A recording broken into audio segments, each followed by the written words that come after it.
Hi అండి. మెంతాకు పప్పు చేయి విధానం. ముందుగా బ్యాళ్ళు కడిగి పెట్టుకోవాలి.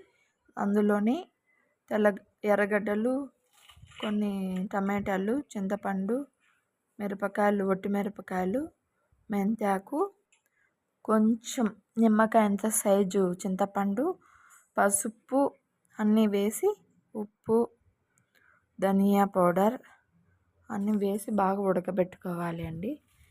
మళ్ళా అవి అంతా ఉడికిన తర్వాత దించేసేసి మెదిపేయాలి.